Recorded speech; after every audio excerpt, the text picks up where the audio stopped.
학생들 쭉 보면 사회지문 같은 경우는 뭐 법, 정치 여러 가지 제재들이 많은데요. 사실 이 사회지문 중에서 경제 파트는 우리 학생들 거의 다 쥐약이죠. 먹어 이러면서 좀 와 일로. 누군가의 조사에 의하면은 38번 정답률 38 38% 39번 정답률 28 100명 중에 28명 맞았죠. 40번이 40%, 41번이 51%, 42가 68%. 그냥 거의 갈았다죠. 우리 속한 말로 갈았습니다. 아이고, 봅시다. 지문. 그다지 어려운 지문 아닌데요. 한번 차근차근 또 읽어 드릴게요. 자, 아이고, 내라. 자, 여러분들은 시험지 한번 보시고요. 1문단 가겠습니다. 시장은 수요와 공급이 일치하지 않는 불균형이 발생할 경우 가격 변화에 의해 균형을 회복한다. 그렇죠. 가격 변화에 의해 균형을 회복합니다. 상식 맞습니까? 그렇죠. 수요 너무 많습니다. 그 다음 가격은 당연히 뭐 할까요? 올라갈까요? 떨어질까요? 올라가죠. 그죠? 그렇다면 가격 올라갑니다. 그렇다면 물건 하는 사람들은, 물건 만드는 사람들은 막 더 만들려고 하겠죠. 그죠? 그렇다면 당연히 또 뭐다? 가격은 떨어지겠죠. 어쨌건 수요와 공급의 관계는 가격하고 관련된다는 얘기죠. 예를 들어 시장에서 초과 공급이 발생하면 가격 하락으로 수요량이 늘고 공급량이 줄면은 균형이 회복된다. 이러한 시장에 자 혹시 이런 거 모르면은 앞으로 기본적으로 이거는 교과서 개념입니다. 정리해 주시고요. 이러한 시장의 가격 조작 기능과 관련하여 거시경제학에서는 시간대를 단기 그리고 장기로 구분한다. 짧은 기간은 가격 조정이 원활히 이루어지지 않아 시장 불균형이 지속되는 시간대며 장기는 신축적 가격 조정에 의해서 시장 균형이 달성되는 시기다. 단기, 장기 나오죠. 시장 불균형이 지속되는 시간대가 있고 장기는 신축적 가격 조정에 의해서 한다. 그런데 이제 여기까지는 솔직히 아는 사람들은 여기까지는 대충 안 읽어도 돼요. 안 읽고 이제 그런 데부터가 화제가 제시되죠. 단기의 지속 시간, 즉 시장 불균형이 발생한 이후 다시 균형을 회복하는 데 걸리는 시간에 대해 서로 다른 입장들이 있다 이거죠. 이제 우리는 어떤 입장들이 있느냐 이거죠, 이제. 자, 어떤 입장들이 있는가 했더니 첫째, 무슨 입장이 있습니까? 고전학파가 있죠. 케인즈학파가 있네요. 그 다음에 새 고전학파가 있네요. 기억, 니은, 디귿. 잘 해놨는데, 그죠? 그리고 또 뭐 있는 거를 봐야 되죠. 됐습니다. 하나 더 있죠. 새 케인즈학파가 있네요. 그죠? 서로 뭐 고전학파, 뭐 싸우고 뭐 왔다 갔다 하고 있다는 그죠? 이거 하나하나씩 정리해주면 좋겠네요. 그죠? 그러니까 이것도 아까와 똑같이 고전학파 입장이 무엇인가를 정리하고 케인즈학파가 무엇이고 새 고전학파가 뭐고 그 다음에 새 케인즈학파는 또 어떤 건가를 정리하면서 읽고 혹시 이 지문이 약한 애들은 고전학파 지문 하나 읽고 또 문제를 풀면 되고 그죠? 그렇게 하면 됩니다. 여기까지 읽고 난 뒤에 힘들면은 혹시 문제에 뭐 있는가를 봐도 되고요. 자, 이제 이 문단 갑시다. 1930년대 이전까지 경제학의 주를 이루었던 고전학파는 가격의 신축적인 조정에 의해 항상 균형을 달성한다. 고전학파는 항상 균형이다. 쉽습니다. 고전학파 여러분들. 아담 스미스의 보이지 않는 선. 그래서 항상 균형이다. 그래서 이거는 아담 스미스의 보이지 않는 손에 의해서 시장의 자기 조정 능력을 신뢰한다. 이에 따르면은 자, 단기는 없다죠. 아까 단기가 1문단에 뭐였니? 단기는 가격 조정이 원활히 하나 시장 불균형이 지속되는 시간대라 했으니까 항상 균형이다. 항상 보이지 않는 손이 작용해가지고 수요와 공급이 잘해서 균형 가격이 잘 형성된다라고 하는 거죠. 따라서 고전악파는 호황이나 불황이 나타나는 경기 변동 현상은 나타나지 않는다 했죠. 그래서 고전악파는 경기 변동은 없다. 이렇게 정리되죠. 하지만 케인즈는 이제 케인즈가 나옵니다. 케인즈 학파.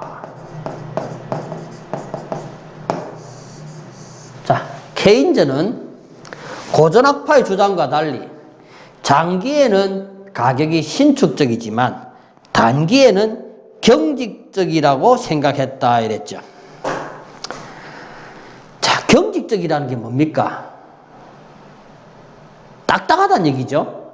그렇다면 가격이 딱딱하다는 얘기는 가격이 만약에 10,000원이라면 10,000원에서 잘 변화가 없다는 얘기예요. 그죠? 딱딱하다. 신축적이라는 얘기는 10,000원 됐다가 12,000원 됐다가 8,000원 됐다가 왔다 갔다 한다는 얘기고.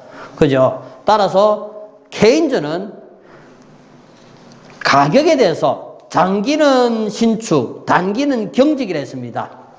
단기는 아까 뭐라고 얘기했는가 하면은 아까 1문단 다시 보세요. 단기는 가격 조정의 시장 불균형이 지속되는 시간대.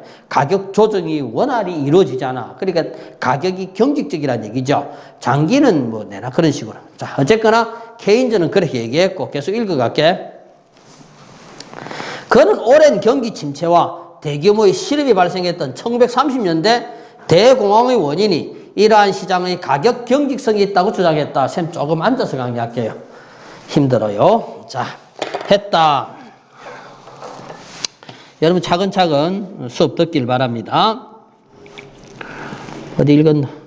가격 경직성이 심할수록 소비나 투자 등 총수요가 변동할 때 극심한 경기 변동 현상이 유발된다고 보았기 때문이다. 또한 노동시장에서의 가격인 임금이 경직적인 경우 기업의 노동수요 감소가 임금 하락으로 상쇄되는 서로 플러스 마이너스가 되어서 됐다는 얘기죠. 대규모 실업을 불러. 어쨌거나 케인즈는 문제가 많네요. 그죠? 문제가 많다라고 생각했고 이제 3문단에서 케인즈 학파가 뭔가 이거죠. 중요한 거 나옵니다. 자, 아까 고전학파의 핵심은 뭐였습니까? 항상 균형적이고 단기는 없다 했고 경기 변동 없으니까 그냥 내버려 두란 얘기죠. 내버려 둡니다. 그냥 내버려둬. let it be. 냅둬유. 그런데 3문단 보세요. 따라서 따라서 중요한 말 나오죠. 따라서 정부가 재정정책이나 통화정책 등 그러니까 지금 위에 나오는 고전학파 같은 경우는 보이지 않는 손이 나왔고요. 정부는 보이는 손이죠. 이제 정부의 보이는 손을 통해서 재정정책이나 통화정책 등 경기 안정화 정책을 통해서 경제의 총수요를 관리해라 이거죠. 따라서 케인즈 학파들은요. 뭘 얘기했는가 하면요. 자, 정부의 정책이 필요하다 이거죠. 그래야지 된다.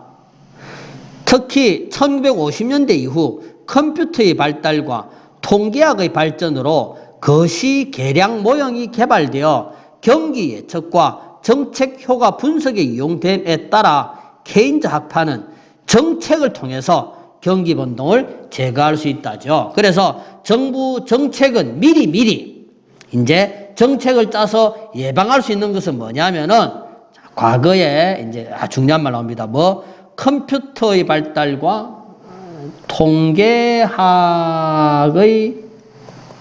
발전으로 예측이 가능하다는 얘기죠. 예측이 가능하기 때문에 정부 정책으로 충분히 된다라고 얘기하는 게 케인즈학파입니다.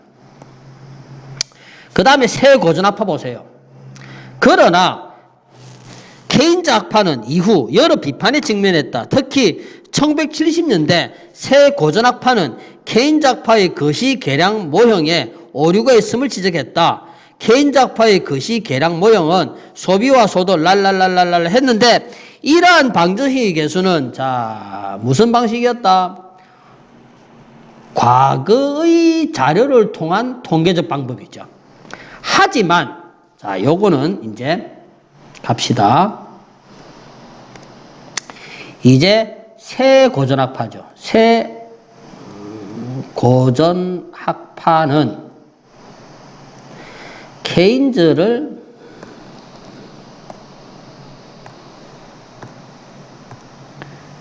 요거를 비판했는데 뭐라고 비판했는가 하면요. 과거의 통계 자료다는 얘기죠. 과거 자료다. 따라서 새로운 정보가 계속 나오는데 이거죠. 과거 새로운 정보가 전해지면은 자, 이 부분 꼭 읽어봅시다. 과거의 어디 있노?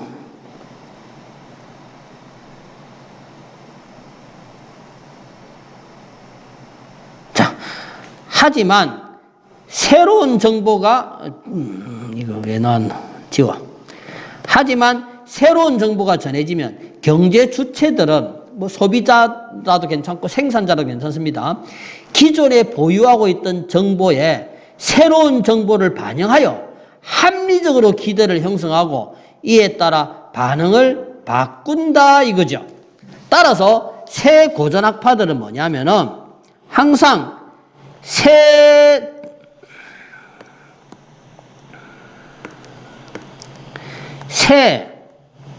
정보를 반영해가지고 앞으로 어떻게 될 것인지 기대하고 반응한다라는 얘기죠. 그래서 과거의 통계만 가지고 하는 이것은 잘못됐다는 얘기죠. 따라서 경제 주체의 합리적 선택에 따른 미시적입니다. 미시는 경제 개개인들이죠. 우리들이죠. 그 다음에 전체 정부 정체 보는 것은 이거는 거시고요. 따라서 케인즈학파는 거시 경제고요. 요거는 미시로 보고 있죠. 그 다음 갑니다. 이에 따라 이들은 시장 불균형이 발생한 경우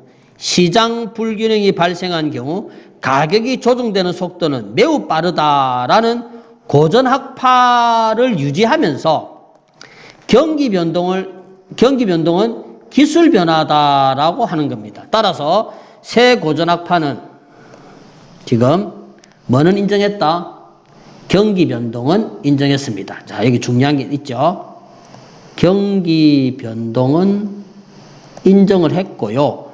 요거는 바로 기술 변화다라고 했습니다. 차이점 나오죠. 그냥 고전학파는 경기 변동이 없다였고 경기 변동 인정했습니다. 요거는 지금요. 그래서 새 고전학파입니다. 그 다음 가요. 이에 대응해 케인즈학파는 경제 주체의 합리적 선택을 미시적으로 분석하는 새 고전학파의 반병론을 받아들여 새 케인즈학파로 발전하였다 이거죠. 자, 이제 새 케인즈학파입니다. 학원에 전화 왔었네. 케인즈학파.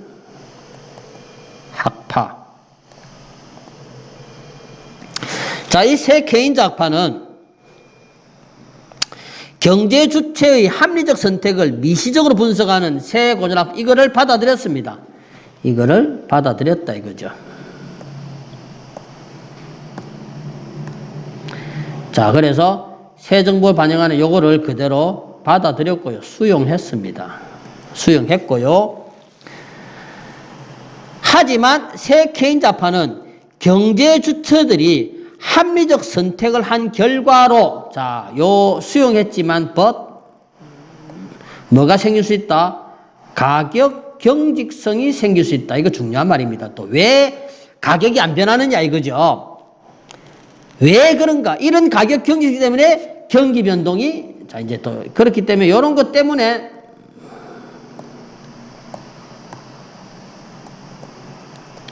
경기 변동이 자 생긴다.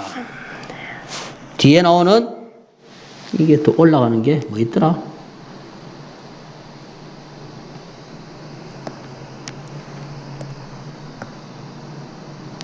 자, 경기 변동이 생기는데 요것 때문에 두 개를 얘기하고 있죠.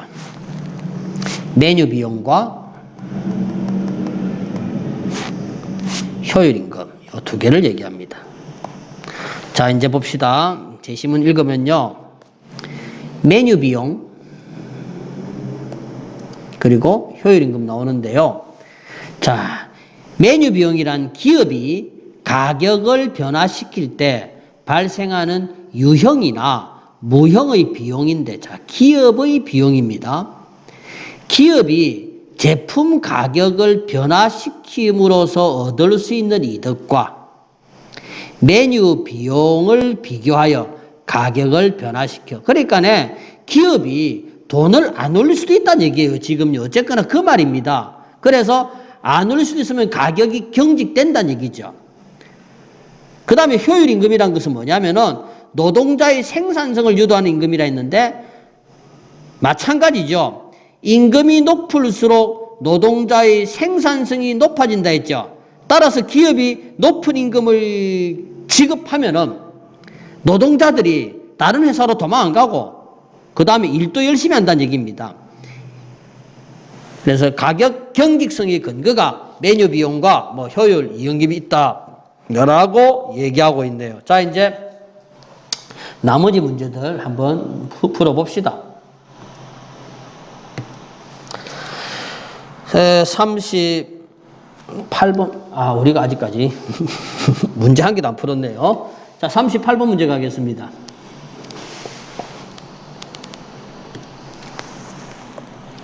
(38번) 문제. 윗글의 내용과 일치하는 것이 냈네요. 경기 변동의 존재 여부에 대해서 고전학파는 경기 변동이 존재하지 않는다 했죠. 새 고전학파는 이제 경기 변동은 있다 했습니다. 기술 변화. 따라서 정답은 1번이네요. 맞습니다. 한번 볼까요? 나머지 선택지. 2번. 새 고전학파. 잠깐만요. 새 고전학파. 우리 참 필기 안 했습니다. 새 고전학파는 시장에 나타난 가격 경직성을 미시적 분석을 통해서 거시경제, 그러니까 말도 안 되는 말 일치하는 문제는요, 예수형이기 때문에 그냥 2번 같은 거는 말도 안 되는 거꾸로선 말이죠. 미시적 분석을 통해서 거시경제학을 분석한다 했고, 3번, 케인즈는 노동시장이나 임금 경직성 때문에 변화가 생긴다 했습니다. 이건 일으킨다 했고, 그 다음에 케인즈는 단기에는 가격이 신축적이나 이거는 전부 다 산문단 보면 틀린 거 알아요. 넘어갑시다. 39번 문제. 보기의 모형에 대해서. 자, 보기의 모형에 대한 기억은 고전학파죠. 니은은 케인즈 학파였습니다. 칠판 다시 볼래요? 고전학파와 케인즈 학파가 각각 어땠는 걸 봅시다. 고전학파는 항상 균형이고 보이지 않는 손을 통해서 그렇고 따라서 그냥 내버려 두면 된다는 얘기죠. 경기 변동 없다는 얘기였고, 케인즈 학파는 보이는 손을 통해서 정부 정책으로 통계학이 발전되었으니까 과거의 자료를 바탕으로 정부 정책으로 하면 된다가 바로 그겁니다. 맞죠? 자, 이렇게 정리를 해놓고 난 뒤에 보기를 봐요. 그림은 총수요 변동에 따른 국민 총소득 변화를 나타낸 모형이다. 자, 적절하지 않는 거 찾습니다. 자, Y는 장기 균형 총소득 수준을, AD 곡선은, 자, 이게 정답률 28. 자, AD 곡선은 총수요다. 총수요가 증가하면 AD 곡선이 우측으로 감소하면 좌측으로 평행 이동을 한다고 가정한다. 무슨 말인지 알겠죠? 그냥 모르겠으면 차근차근 한번 그림을 보세요. 그냥. 자, Y가 어디 있어?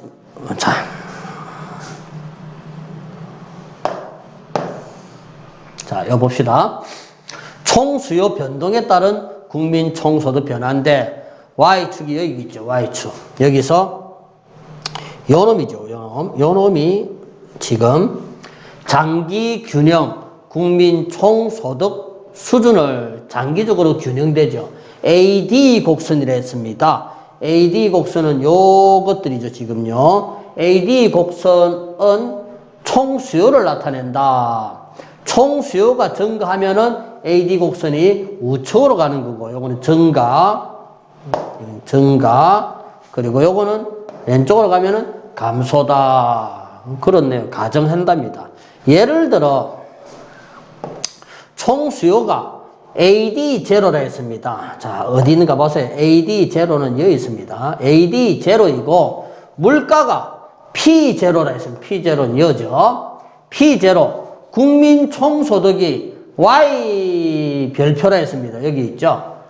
이 상태에서 총수요가 AD2로 증가했습니다. AD2로 증가한 경우 총수요 증가가 따라 물가가 P2까지 상승하면 국민 총소득은 보세요. P2까지 상승하면은 국민 총소득은 Y 그죠? 그죠? 동일하지만 물가가 만약에 P0에 고정되어 있으면 국민 총소득 보세요. 요래 가면은 이 현재 그 증가되었죠. P2라면 이 말이 뭐냐면은요. 지금 물가가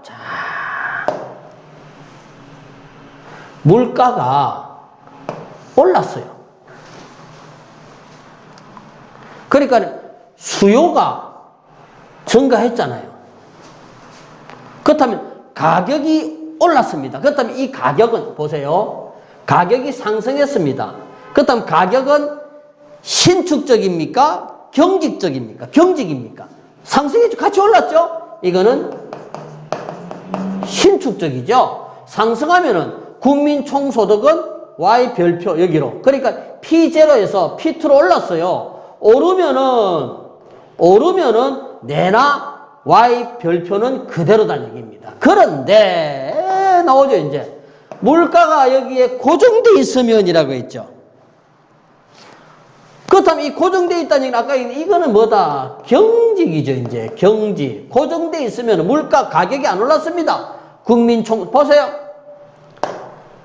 경직 P0 그대로일 때는 국민 여기는 소득은 Y2까지 가야 되죠. 이제 이때 국민 총소득이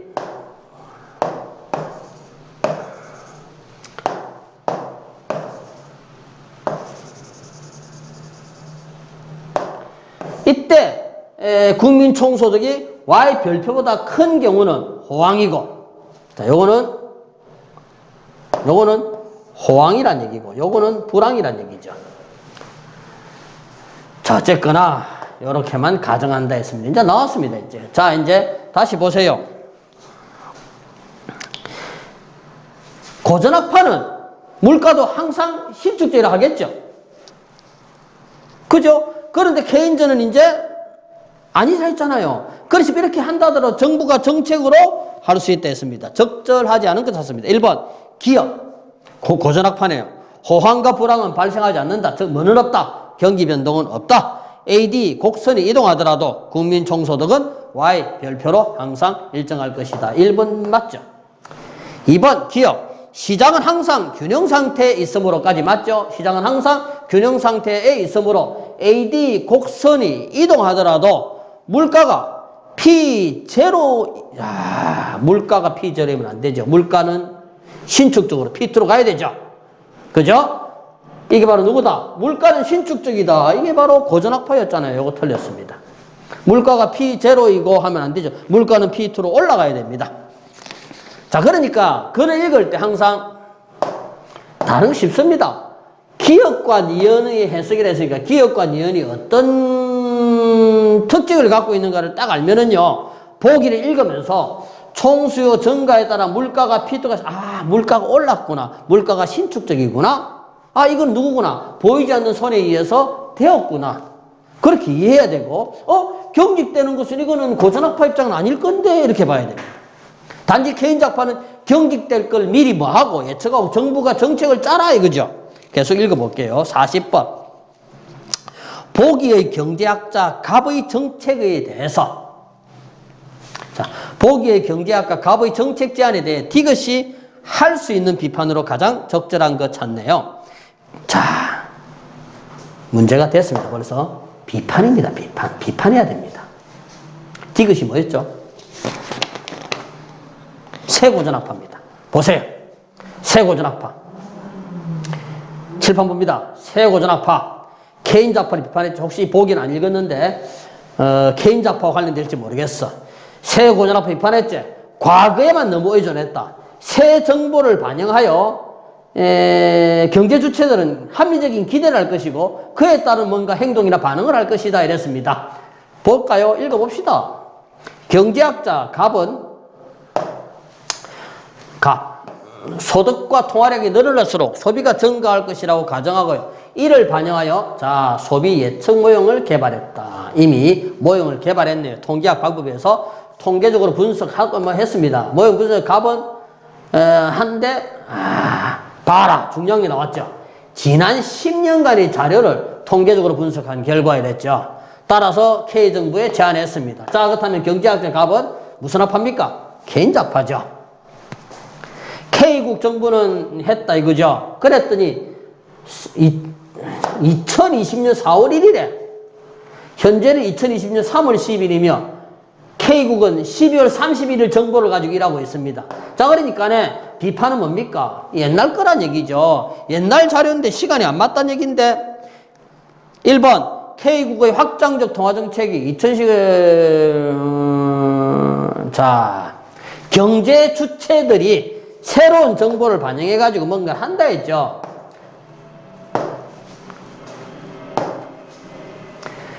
통화량에 대한 K국 국민들의 예상이 달라진다는 얘기는 경제 주체들의 기대. 나왔죠? 아까 4문단 보세요. 5문단이죠. 했을 때 새로운 정보가 새로운 정보가 전해졌죠? 맞지? 2020년 4월 1일에 확장적 통화정책을 발표하겠다고 했고, 그지? 그러니까 이미 국민들은 알잖아요, 이제. 뭔가 달라지겠구나. 그게 바로 세고전학파입니다. 새 정보를 반영하고, 합리적 기대를 하고, 반응한다 이거죠. 그래서 뭐 될 수도 있다. 자, 41번 갑니다. A를 이해한 내용으로 적절한 것은 A. 마지막 문단이네요. 마지막 문단. 새 개인작파에 대한 얘기입니다. 자,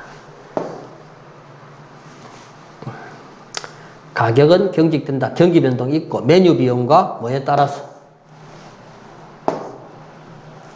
메뉴 비용과 효율 임금에 따라서 그렇다라고 얘기하는 겁니다. 41번. 적절한 거 찾습니다. 기업이 요거는요. 이게 무슨 경직성입니까? 이거 메뉴 비용 얘기죠. 메뉴 비용 얘기하고 있네요. 다 볼 거 없죠. 그냥 새 개인작파입니다.